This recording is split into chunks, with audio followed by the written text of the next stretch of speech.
This is All About Home Construction, and here's your hosts, Terry Cannell-Beck and Randy Blake.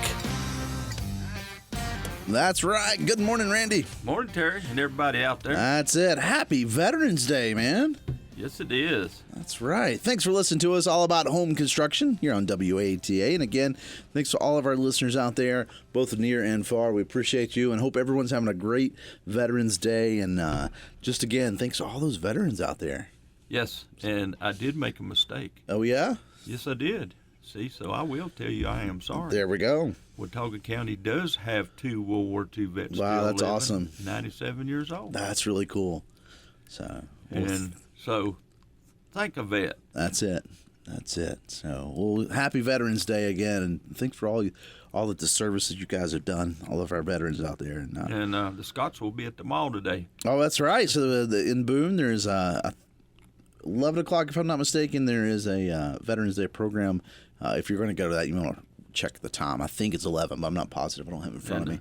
You know, Kelly McKee used to always go and give poppies out and everything. Yep. And I doubt she'll be there today, but maybe she will. Well, you know. I think she's going, when we find out when the parade is, she'll be doing the parade this year. That's cool. In Flanders Fields, where poppies blow between the crosses, row on row. All right. And that's in Flanders Field. That's where the poppies come from, World War I. So it's a cool little poem. From what I understand, a lot of the poppies are made by disabled veterans. During COVID, we couldn't get them at all. Right. And so like everything else, they've gone up. And matter of fact, I have 2 hanging on the refrigerator that was given to me by a young vet's wife. That's cool. Young vet's daughter. Nice. Said, Randy, I brought these for you for your kitchen. That's cool. Well, you know, the poppy tradition does. It goes back all the way to the 1920, and or these little flowers, the little red flowers were adopted by the National American Legion as their official symbol of remembrance. And then it's just kind of went on from there. And again, the reason being is going back to that poem in Flanders Fields. So there's a place in Flanders, a region in Belgium, where these red poppies were popping up. And it just kind of, the poem took from there, and then it goes on to kind of become this symbol. And so it's pretty cool.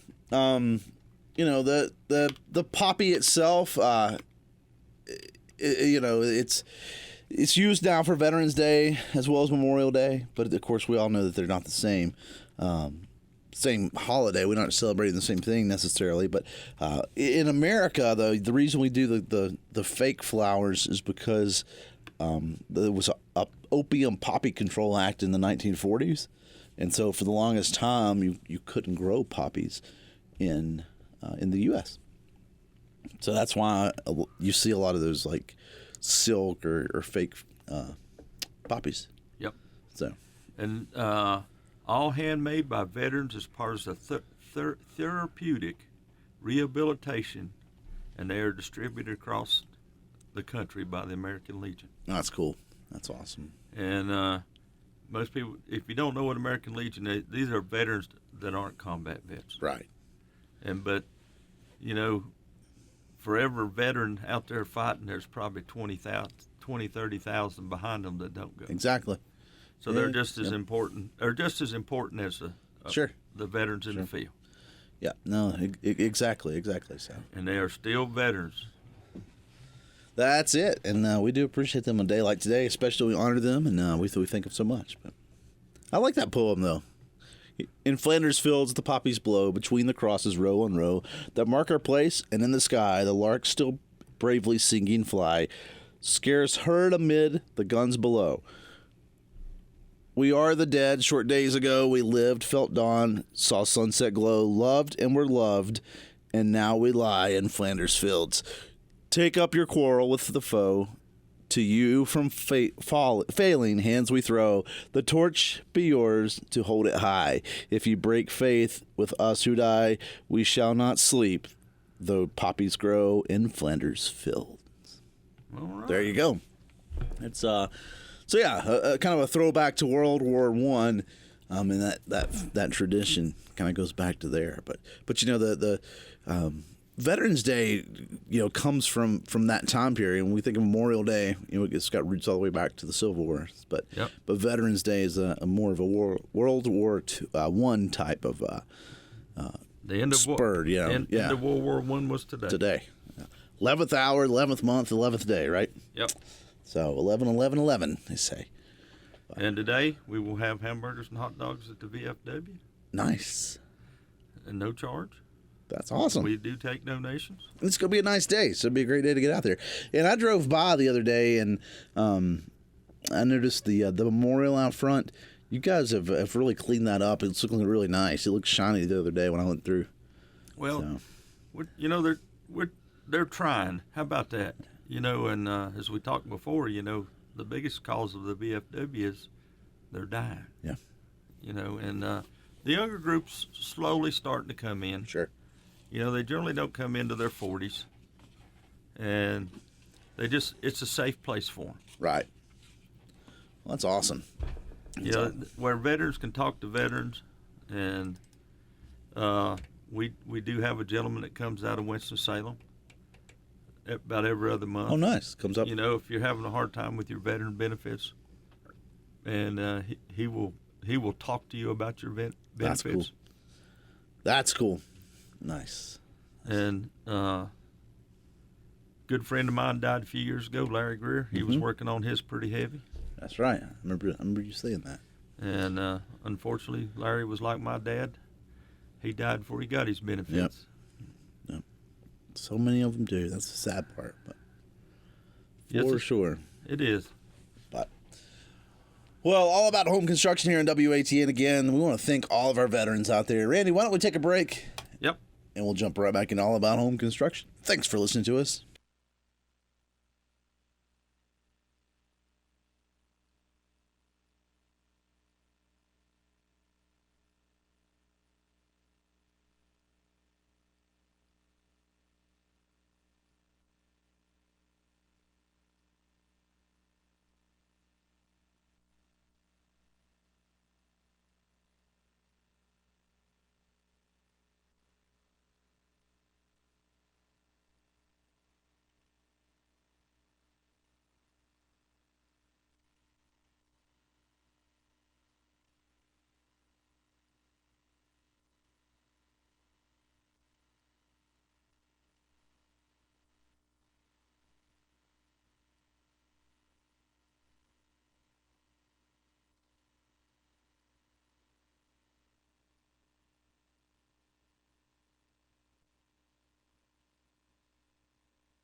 That's right, all about home construction here on WAT. And again, thanks to all of our listeners out there. Give us a call, 828-262-1563, and we can put you on the air. And then, we'd like to get you on here. Yeah. How are you? Let's do it. Let's roll. All right. But hey, okay, so in the recent news, and this is especially here in the Appalachian Mountains, right? Like this particular region, but not just this region. I mean, this is a nationwide issue at the moment, the time of year it is. But in the Appalachians, if you look on a map right now, we're seeing a lot of fires, especially in the central part of the Kentucky, Virginia, and now in North Carolina. And I don't know if there's actually any in Tennessee itself, but I know there's some pretty close to Tennessee. Mountain City had one. Yeah, Mountain City up around Kingsport, I know had one.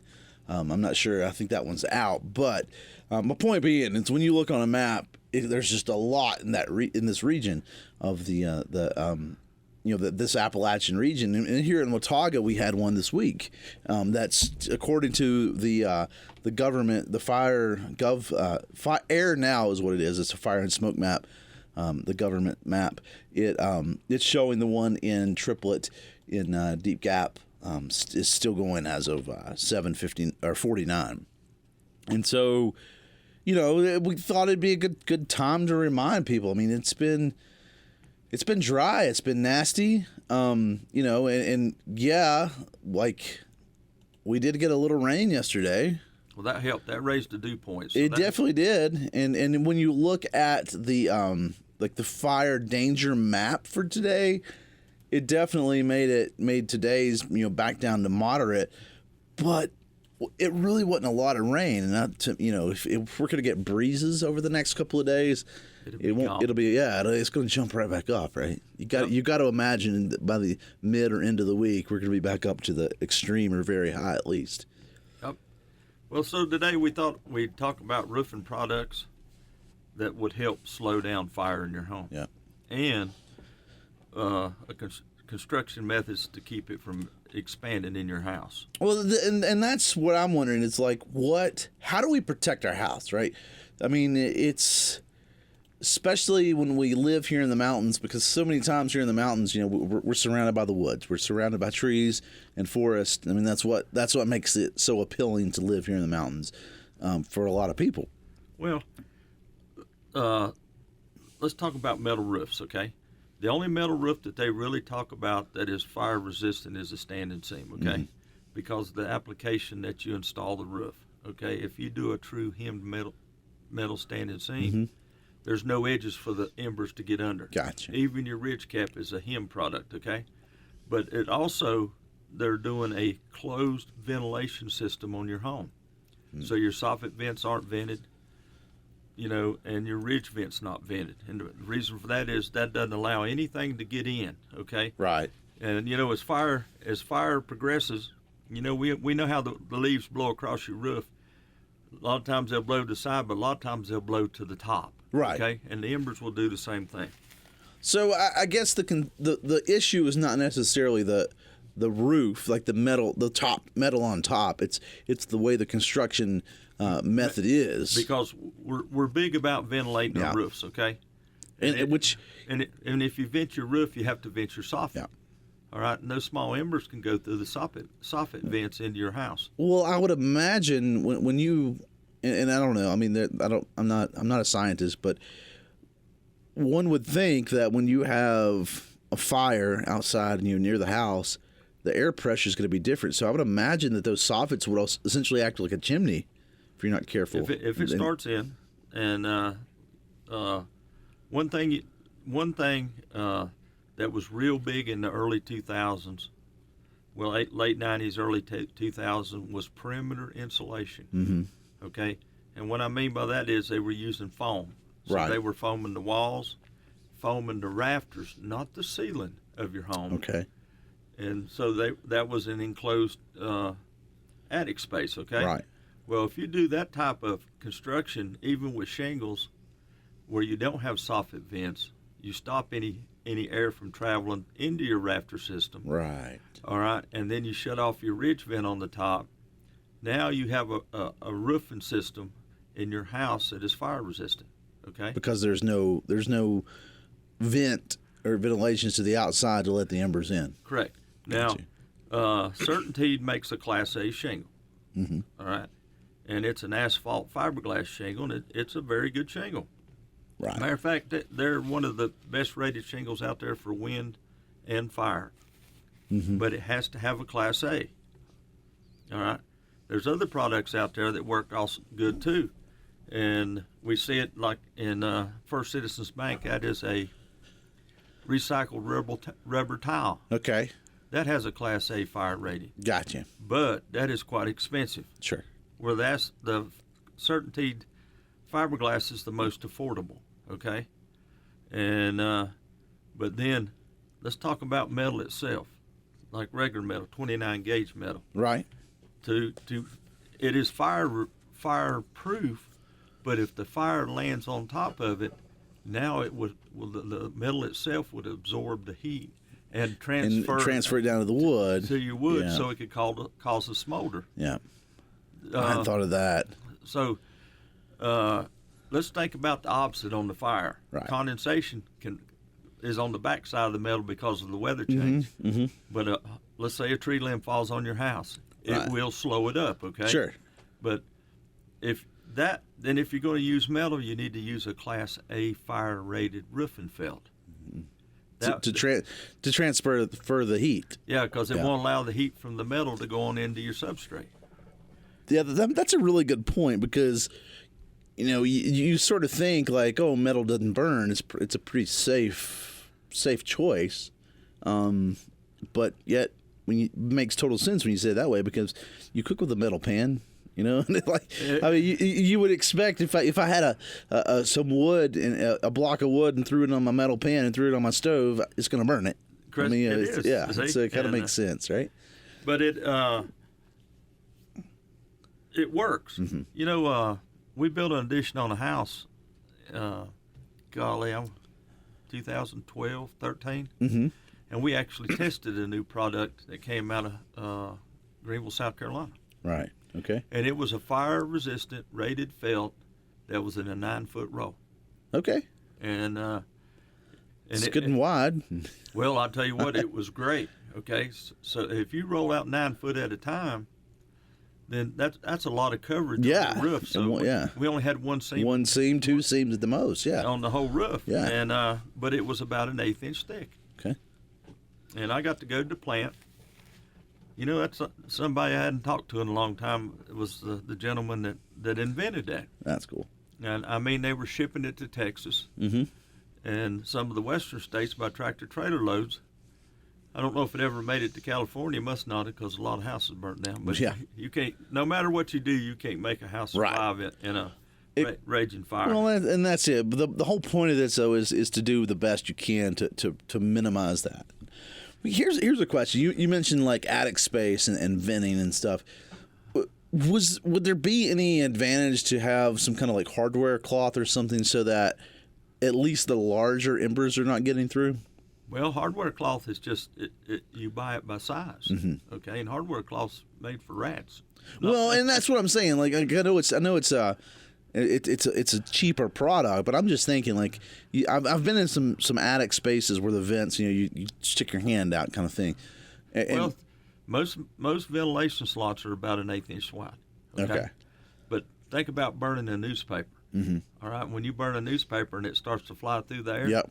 Little embers can fly out just like leaves. Dry leaves see the same. Right. And you have even though the leaf is dead, it still has some oil in it. Sure. From its production of life for that tree. Yeah.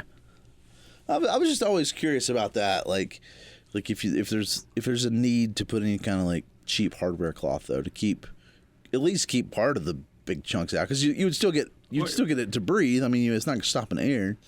Well, the whole idea of your ventilation is to make air move. Right. And if the wind blows against your house, let's blow directly against the house, and then the vortex, as it hits the wall, it goes up and then it curves down. Mm-hmm. So you have your slots in your soffit, mm-hmm. okay, and that soffit catches that air. It's catching it, yeah. To move it up, and it takes it a while to transfer. But another thing too is most people don't think about is your insulation gathers dust over the years. Yeah. And, it used to be everybody put their insulation up against the plywood to try to get the R value, right. But they were shutting off their ventilation, which was allowing their attic space to be warmer. Mm-hmm. Warmer in the summertime. Colder in the winter. Colder in the wintertime. Yep. So then we got to putting baffles in, okay? Mm-hmm. And the baffles will allow the air to travel, stop the dust from getting in your insulation, but it still travels. Think about dust is in microns. Right.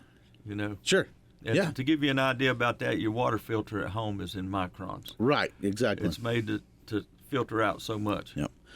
Well, what about like skylights and stuff? A lot of those, not all of them are glass, right? I mean, there's quite a few plastic type products out there, right? I don't know if there's any fire rating on those. Okay. And I would think Velux would have a Class A. I can look it up here. But even glass is when you get a lot of heat on it. I mean, obviously the given would be a tree branch falling on the glass and busting it, obviously. But I would just imagine when you with the heat difference itself, glass gets pretty fragile. I mean, have you ever thrown a glass jar in a campfire or something, right? It is, it but shatters and cracks. But a glass jar is not tempered. Okay. And all your skylights are tempered glass. Okay. They have to withstand, just like your windows in your house aren't tempered, mm-hmm. except for bathrooms. but they have to withstand that test with that tube before hitting it at Right. a certain mile an hour.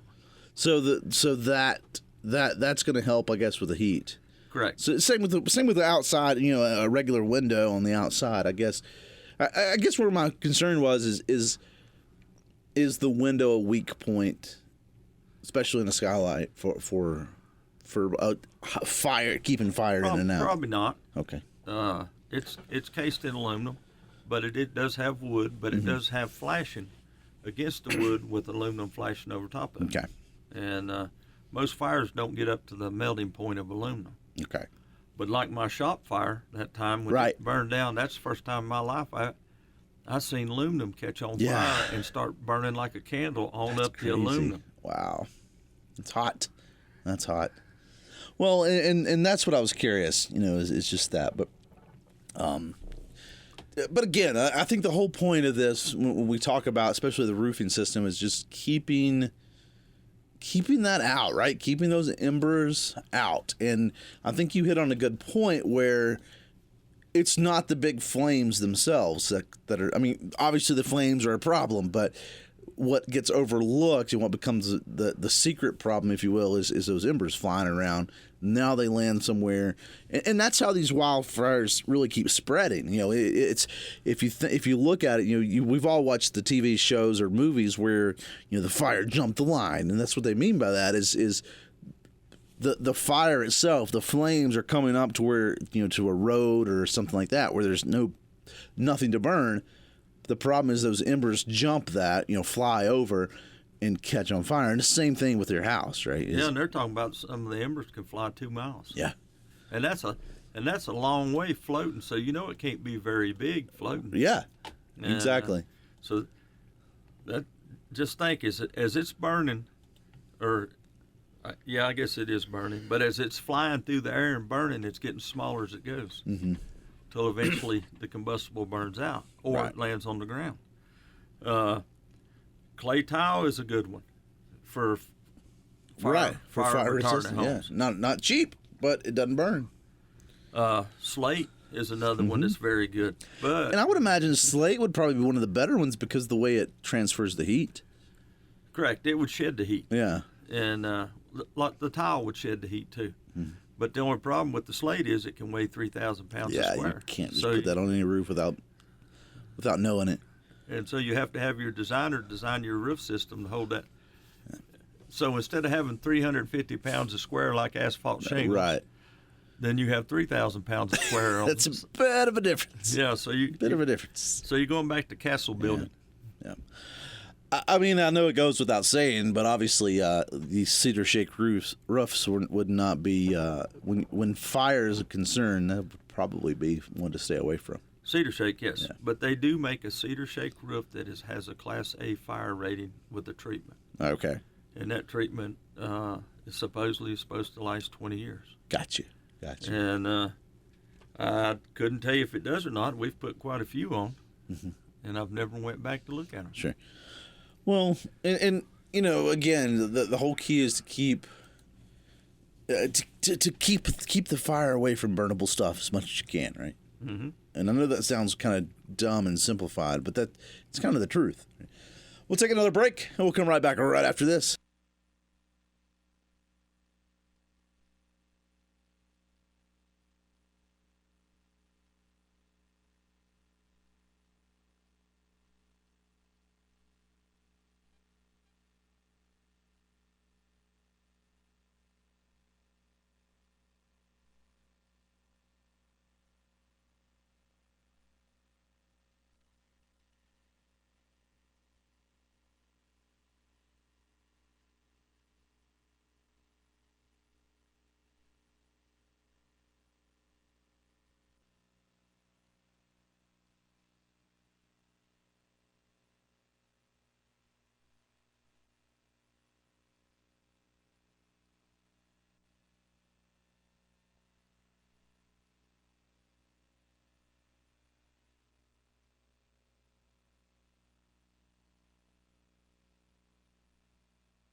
That's right. All about home construction here on WATA. And again, thanks to all of our listeners out there. Happy Veterans Day to all of our veterans out there. We thank you for your service.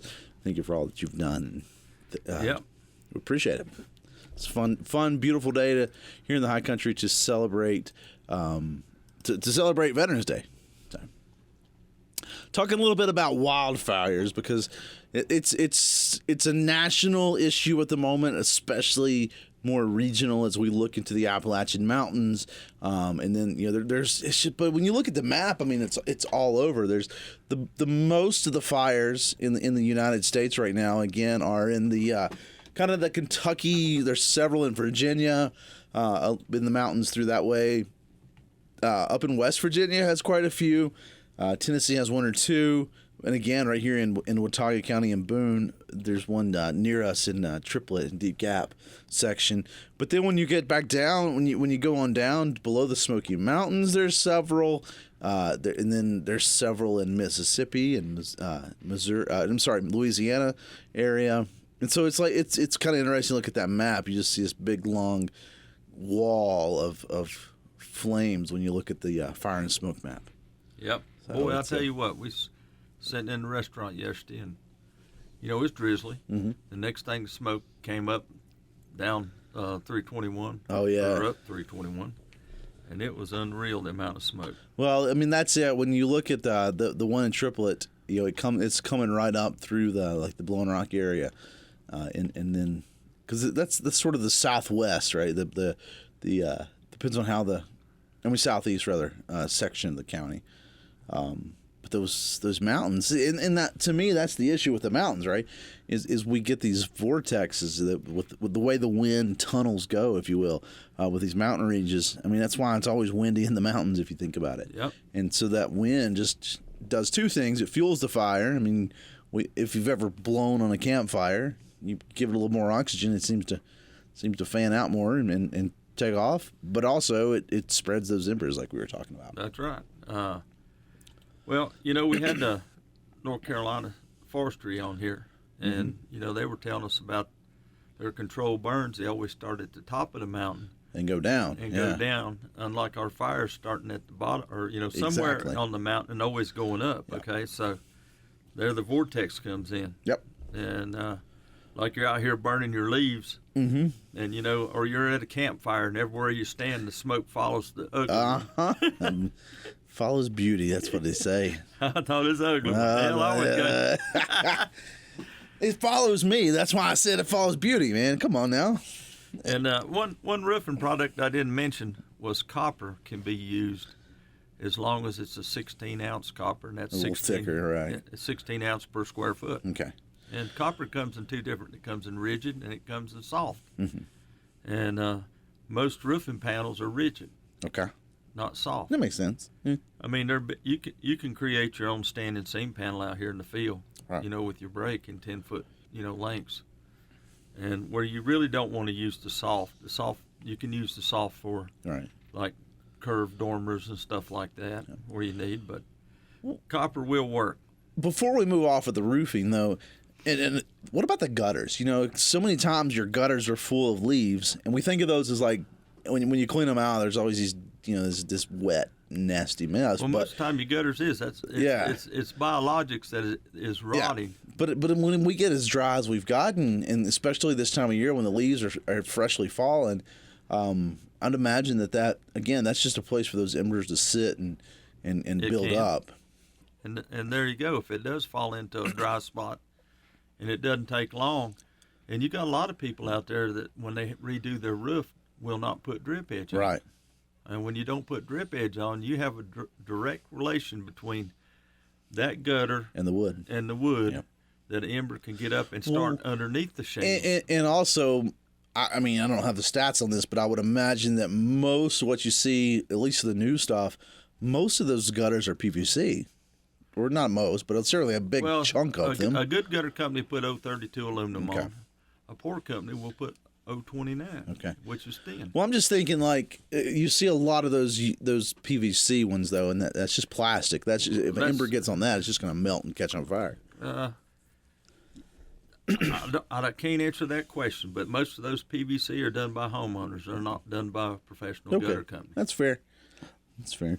So, well, the next big thing, obviously, when we talk about fires is the siding. Because, I mean, again, that's what covers the house. Yes. I mean, essentially, that's the next strong point with this. And, I mean, I guess it goes without saying, but stuff like vinyl siding is going to catch on fire a lot easier than other products, right? Yeah. Well, that's one thing I didn't look up is fire rating on vinyl siding. Yeah. But they don't recommend it. They recommend stone veneer, all right, or brick, stucco, yeah, masonry stucco, fiber cement siding. Now using all the trim, okay. That's the key, right? Yeah, because if you use cedar siding or cedar corners, now you're getting back to a wood, so you're giving up something, okay. Yep. And cedar will burn very fast. Yeah. So, and I know EFS is a synthetic stucco, and EFS will help you on the fire rating. Drive it will a little, but not as much. It's a non-combustible material that falls off when controlled with moderate to high heat flames. Okay. EFS will not. Okay. Gotcha. The only problem with these products was if you didn't install them right, your house rotted down because they gathered moisture. Keep it right.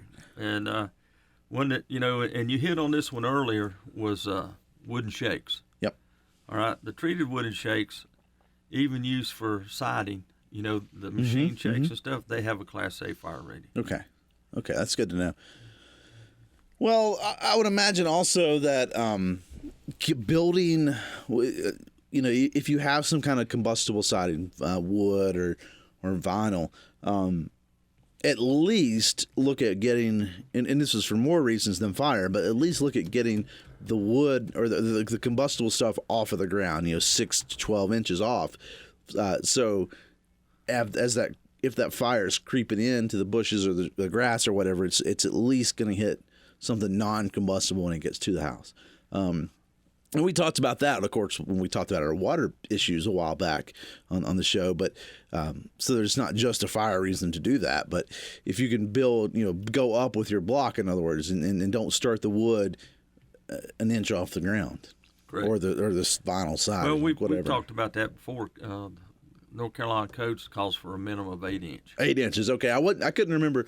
I knew it was somewhere between 6 and 12, but I couldn't remember exactly the number. So, but that's where the catch is, right? How many times do people put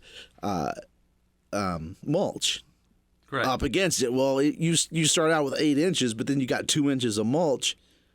Now you only got 6 inches Well, up. most time mulch holds a lot of moisture. Okay. Even in times like this, though, when it's so dry. No, it don't. It'll dry out. So It'll hold a little. that's what I'm saying is like when we're in such a weird dry time. I don't know. It just makes sense to me to make sure that you keep that. I've seen flames go more than 8 inches. So personally, I would imagine that if you could go a little taller, but well, keep a good mulch would be the brick mulch. Yeah. Right, or lava. We don't see a lot of that around here, but yeah, I'm with you. Well, that opens up too. So I want to stick with this. Well, I got the answer on your vinyl siding. Okay, what is it? Vinyl siding won't burn till 730 degrees Fahrenheit. Okay. How hot are wildfires? That's I'll have to figure that one out. Framing lumber will ignite at 500 degrees. Okay. See, and so it don't take much to get a metal to 500. Yeah. Well, it says here, so an average surface fire on the forest floor may have flames reaching 1 meter high and can reach temperatures of 800 degrees. There you go. That's pretty good. So you said 700 degrees? Yeah. That's the neighborhood. 730. That's the neighborhood of an average forest fire. So there you go. And a water hose will help some, but not a lot. Well, and that's what I wanted to talk about in this last segment. But before we get to that, like what you can do in the moment, one thing that you can do, we've talked so far about materials, but putting specific materials on the house, and but just having these like zonal systems, if you will, where close to your house, within 25, 30 feet of your house, you don't have a lot of burnable things. Trees, bushes, but it's decks. But we all have a deck on the house, right? Yeah, well, deck generally, even though the top of the deck could be dry, the bottom will have a little moisture still in it from the dew every morning as that evaporation comes up. Gotcha. And if they paint their deck, they'll have a lot of moisture in it because it can't escape out the top. Mm-hmm. I remember seeing decks at Hound Deers where the homeowners had to have their decks painted in enamel paint. Yeah. That there had bubbles that would hang down 6 inches. I've seen that. The enamel paint would hang down that far. Yep.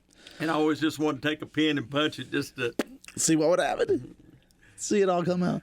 Well, and that's my thing was like, if you can control though your property and keeping those flammable things, the bushes, the trees, and that kind of thing away from the house, and then having a larger zone, if you will, where the larger trees are. So when you have a limb and it catches on fire and falls, it's not going to fall within that 10, 20 feet of the house. Correct.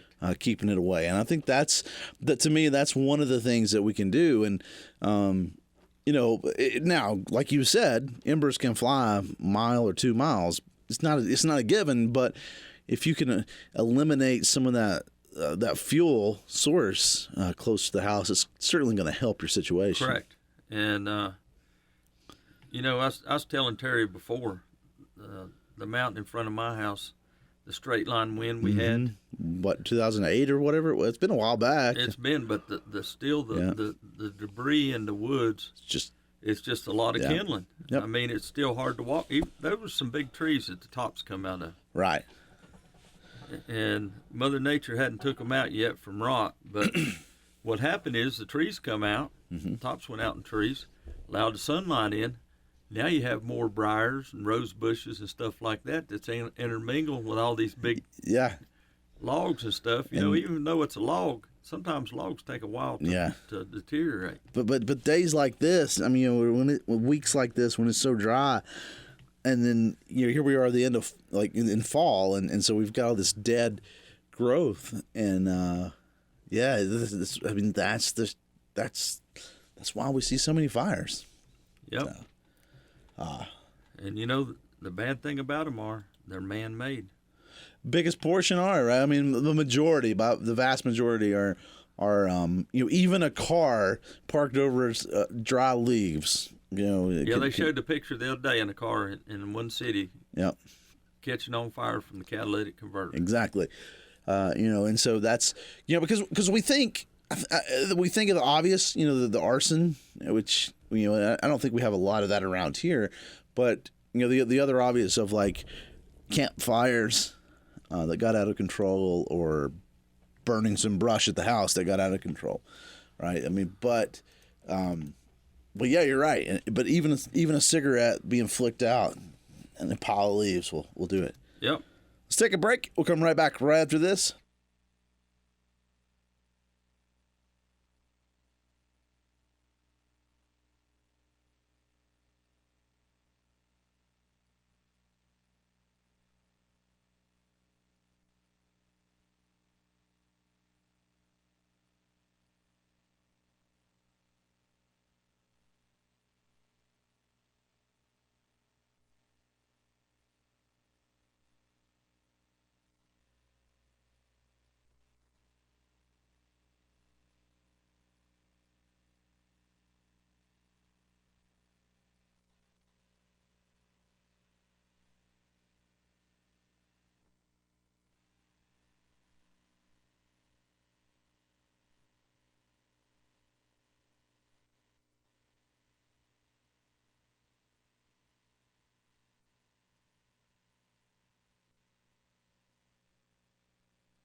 That's right, all about home construction here on WATA. And again, thanks to all of our veterans out there. Happy Veterans Day, and thank you for your service. And we wouldn't, we talk about this holiday, but it really does mean something. It's not just a day off of work for a lot of people on a Friday. But happy Veterans Day. We do appreciate all of our veterans friends.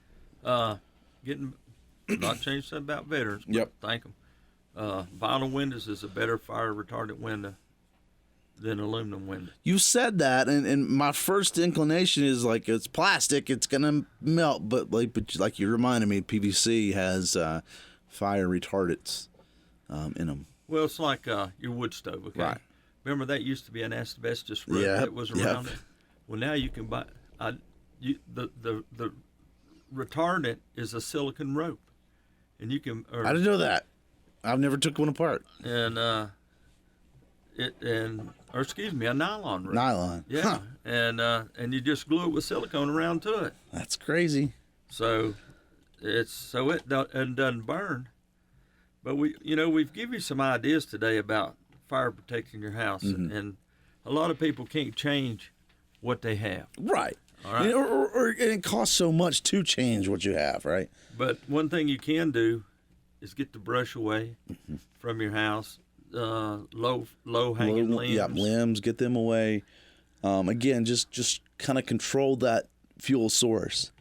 One thing too, though, that is probably more widespread when we have these fires, because the fire departments work really hard and do a great job of the best they can of controlling it. I mean, Yep. they do a great job, and now sometimes they can't, and we get that, but I think even those that they try. They're putting out the effort. So I would imagine that during the wildfire, really smoke is what affects the majority of the people in their houses, and so. When going back to those attic vents and soffit vents and stuff, if you could close things like that off, and then keep the windows shut.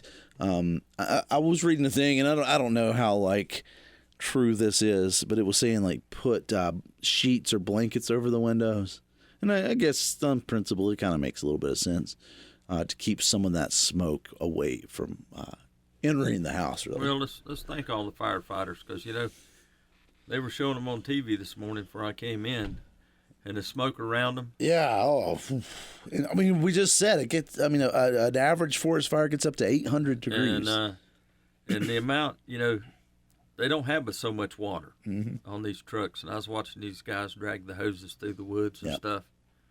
And we were talking about it last night, that probably in that. I don't know what it's down in Paterhorn, if there was an area big enough for the helicopter to drop its bucket in to get water, but I'd say they's going to Moses Cone. Well, that's what I was getting ready to say. Though, is like Parkway was one of the biggest things of getting water for them.